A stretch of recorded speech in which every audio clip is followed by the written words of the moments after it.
This is a fan-generated show. If you would like to support us, please go to jamieglazov.com and also don't forget to subscribe to our YouTube channel. All your support is greatly appreciated. Good evening. Welcome to the Glazov Gang. Tonight, remembering Rush. With us this evening, Daniel Greenfield, a Shillman Fellow at the David Horowitz Freedom Center and the editor of the blog The Point at frontpagemag.com. Daniel, welcome back to the Glazov Gang. Thank you, Jamie, for having me back. And thank you, Daniel, for a very profound and powerful piece you just wrote about Rush Limbaugh.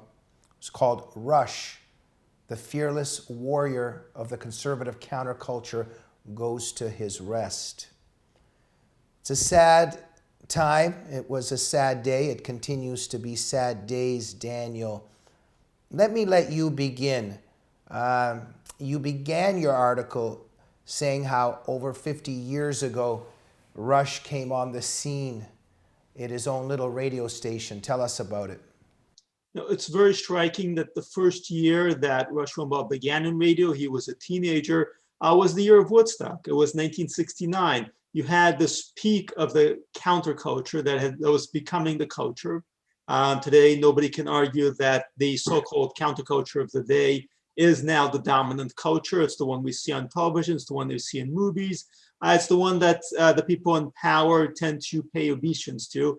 And yet at the same time, you had this teenager who got his started in radio, and his work was the real counterculture, and was the one that was destined to take on the whole Woodstock era and turn it around on itself. Absolutely. You're absolutely right that now the left is the dominant culture. And as we are going to talk about Rush this evening, I just wanted to say this, Daniel, that it was very sad for me when he passed. And I was thinking about also my own thoughts about Rush and everything. And I was remembering how it was even 30 years ago, and I guess you could say a little kid or whatever you want to call me, but in my youth, I so admired Rush and I was so excited by him. And why I'm saying this in this context is the battle was on at that time against the left, but there was a battle, so to speak. And there's an extra sadness today in losing Rush for many reasons, but what I'm getting to in this particular context is the left has won. And a lot of people don't want to hear that. A lot of conservatives who don't want to hear reality, they oftentimes don't want to hear the truth. But we have to name the truth and say the truth so we know what we're up against and we can be effective. My point is that the left has conquered America. Am I correct? There's no question that the left has taken over, that it is in power, it dominates the commanding heights of our culture. But at the same time, Rush Limbaugh, his work is an example of how it can be taken back, of how you can turn something like an AM radio station, which at the time, who was really taking that seriously? Television was the big thing. And you can turn that into a bastion of a fight. You can use a policy like President Reagan's abolition of the fairness doctrine and build an entire conservative powerhouse based on something that the left was not even paying attention to. Absolutely. Daniel, you say in your article how Rush understood that the war was cultural. And it's such a crucial thing to say because we know that the left understood something for decades. They learned from Gramsci. They learned from Saul Alinsky. But Gramsci was really stressing something to his troops. He was saying, forget about politics. Grab the culture. And then once you grab the culture, then political power is very easy. And so, Daniel, they've been doing this for decades. And they succeeded in it. You just have to, when I turn my TV on, it goes straight away to channel 2 here. It's called SoCal or whatever. And within 5 seconds of turning on the TV, that default channel, I immediately hear leftist propaganda. It's just, there's no pause. There's always some kind of leftist propaganda happening on there every second. When I put it on a movie, when I put it on a TV show, It's in every sentence. It's in every scene, some kind of leftist propaganda. Look, we look at academia. We look at Hollywood. Of course, the media. We look on the internet. We look just everywhere we go. The left succeeded in what it aimed to do. It took over the culture. It achieved total saturation by controlling institutions. And this is what it does. It takes over institutions, whether it's the media, whether it's academia, whether it's the government, and then it enforces conformity. And again, the example of Russia is that you can take something that's at the bottom, just a AM radio station, and you can use that to disrupt that power. You can push up. You can break that stranglehold that they have. And this is really the important thing, because yes, it is very much a cultural battle. People care about culture much more than they care about politics. And in this age where people are so much less religious, the kind of sense of purpose, of meaning, of understanding of the world that people got from religion, that they got, for example, from reading the Bible, they now get from the culture, they get from Marvel, they get from Netflix.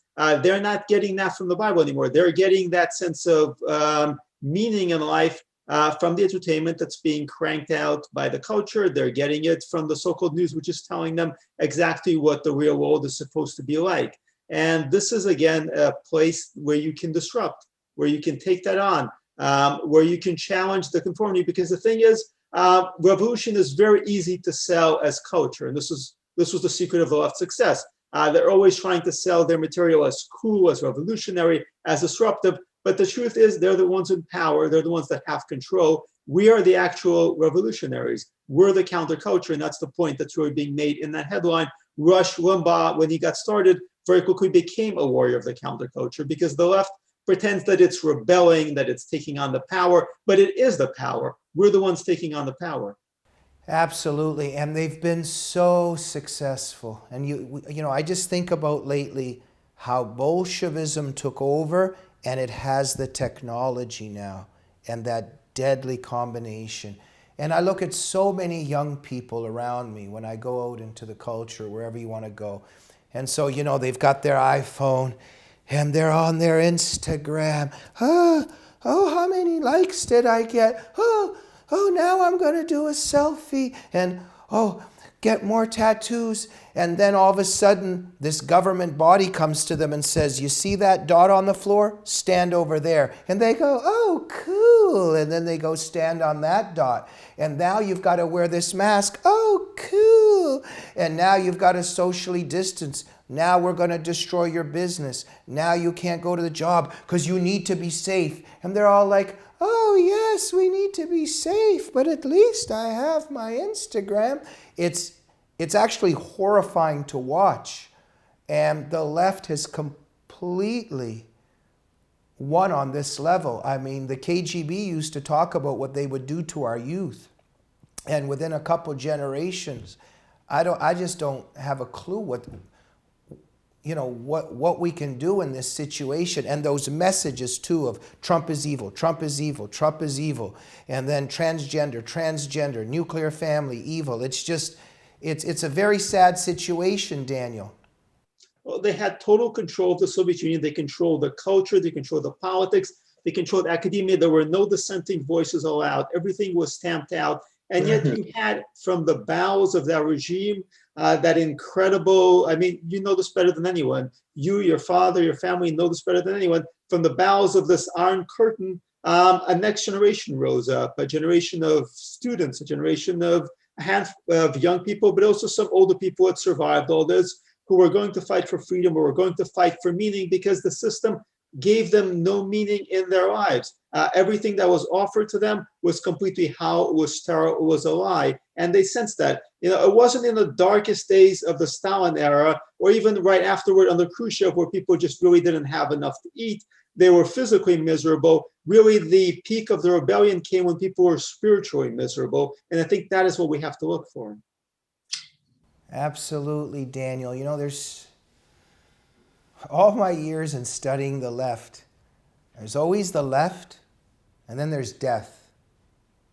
There's the left, and then there's death. And it's very interesting how the left behaves when somebody dies that they didn't agree with.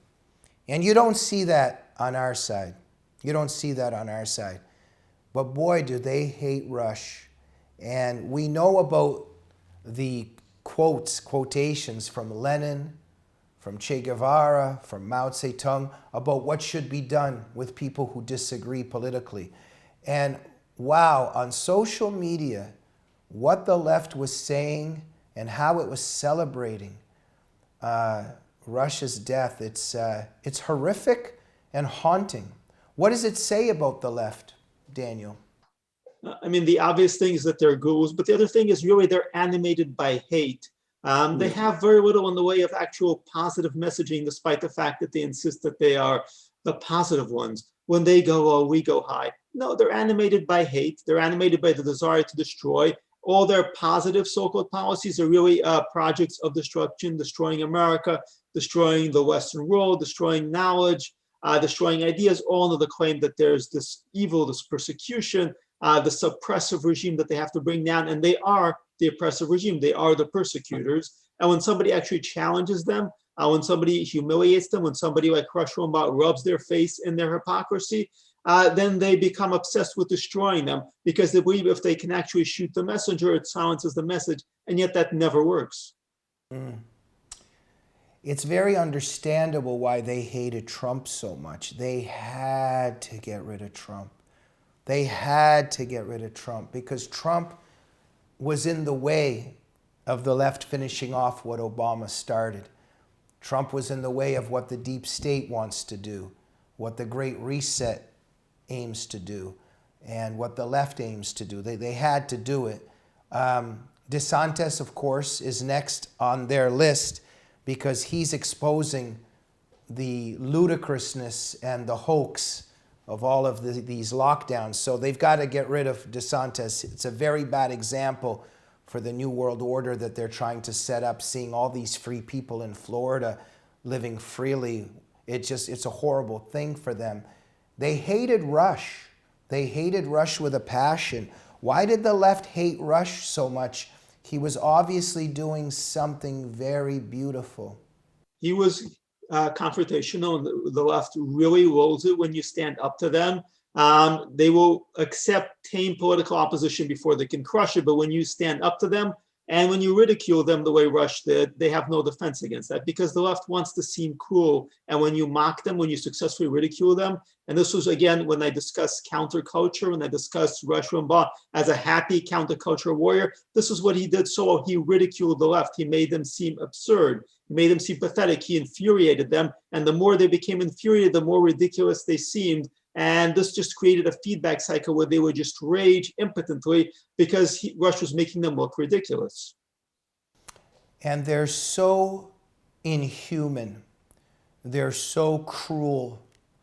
They're so vicious. Tell us about how the left went at Rush over his health. They tried to go after him every way possible. They used economic pressure. They used boycotts.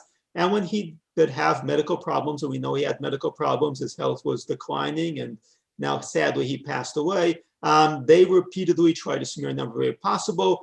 He needed pain medication, and they actually turned that into an entire prolonged legal case. The guy who was actually doing that, the Palm Beach County state attorney, was the same guy who gave Jeffrey Epstein a pass. I mean, Jeffrey Epstein was able to have his own private wing and commute back and forth and go to his office after raping who knows how many little girls. And meanwhile, this guy went after Ann Coulter, by the way, but he went after Rush Limbaugh very aggressively and did everything possible to destroy him purely because, again, Rush Limbaugh was Russian. This guy was a Democrat. He went into his medical records. He subpoenaed his medical records. He did everything possible to get him. And again, there was absolutely no legal basis for all this. So look, they tried to cancel Rush for years. One could even say decades. But they tried the boycotts. They tried the advertising boycott. They tried everything. Even Barack Obama was worried about Rush, as you said in your article. But the left failed, didn't it? They failed, as you mentioned. Obama actually launched something called Operation Rushbow, to specifically get Rush Limbaugh, which is unprecedented because if you think about it, the President of the United States and his people are launching an operation to get a private citizen. But this was just how incredibly influential Rush Limbaugh was. And yet, despite all that, despite all the boycotts, and they would just have these boycotts all the time. People probably remember the Sandra Fruch boycott and others. Rush Limbaugh kept going. He kept being incredibly popular. Some advertisers dropped out. Others eventually came in. Others came back. The bottom line was that Rush remained incredibly popular, and he made incredibly resilient and relevant decade after decade, which is a very tough thing to do in this business. I want to be very careful here because this is about Rush today, and we remember Rush, and we don't want to make it about us. But I just want to give you a compliment because you're part of this story, Daniel, because in remembering Rush, we also remember who he respected and whose voices he amplified for the truth. And am I correct that he quoted you? He did indeed, and what I wanted to do was express my appreciation because, we've all been touched, we've all been influenced by Rush Limbaugh in different ways, and this was just a kind of a measure of his character, of his generosity, because, a lot of people in this industry who will just take things and they will just borrow things and they will never actually bother attributing, and Rush Limbaugh was at the peak of the profession. If his people did something like that, if he did something like that, nobody would call him on it, and yet he took the time to quote me. Before I was with the Freedom Center, when I was just a blogger, he took the time to quote me, to cite me correctly, to link to my site. And this was just an example of somebody who was at the very peak, at the very top, but at the same time, he was very conscientious about the ethical things, but he's also really found it important to connect the people at the very bottom, to bring them up, to connect his audience to them. And again, this was why he was more than just a radio talk show host. He was somebody who was actually, in many ways, the leader of this movement, and he acted like it. Absolutely. And we continue the battle for the truth. You mentioned the Freedom Center. I think it's important to say that he was a friend of David Horowitz's. He was a friend of the David Horowitz Freedom Center. The Freedom Center had him as a speaker at several restoration weekends. And so I think it's important to stress that we pray for Rush. He did so much. But places like the Freedom Center continue the battle for the truth and for freedom.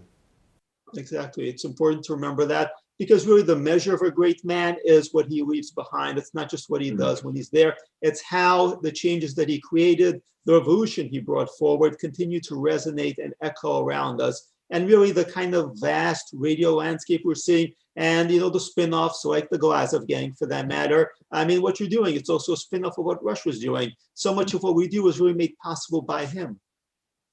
What a great man. One of the greatest. Very sad. You end your article saying that Rush's lesson to us was to be fearless and bold in telling the truth. I think a lot of conservatives fall short in that. And that's why David Horowitz is so important, not just in his battle, but he has written very much on how conservatives really don't understand cultural and political battle very well because they kind of want to be nice, like Romney wants to be nice. And that's why conservatives so often lose, and why conservatives who battle, like Trump and DeSantis and Rush, etc., win. Let's end on that in terms of Rush. Last 60 seconds here, Daniel, just in remembering Rush and also the importance of fearlessness and boldness.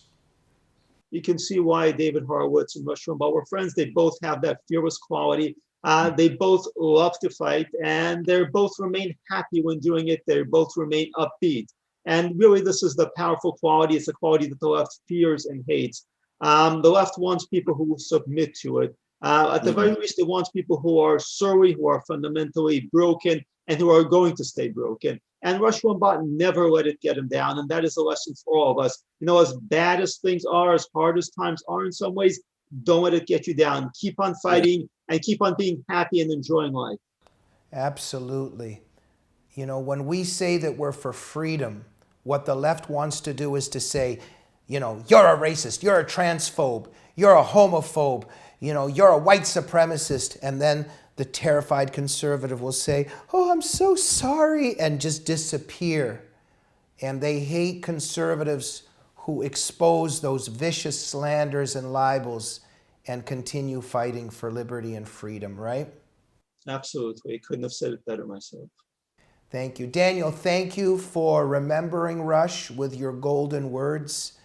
And you always say it best. And we really appreciate your heart and your wisdom. Thank you, Daniel. Thank you, Jamie, and thank you for carrying on Rush's work in this medium. Yeah, thank you. And our prayers go out for Rush. We remember Rush. And Rush Limbaugh, if you are hearing us and watching us by any means, how the spiritual realms work, we love you. Thank you. And we'll see you soon on the Glazov Gang. Good night.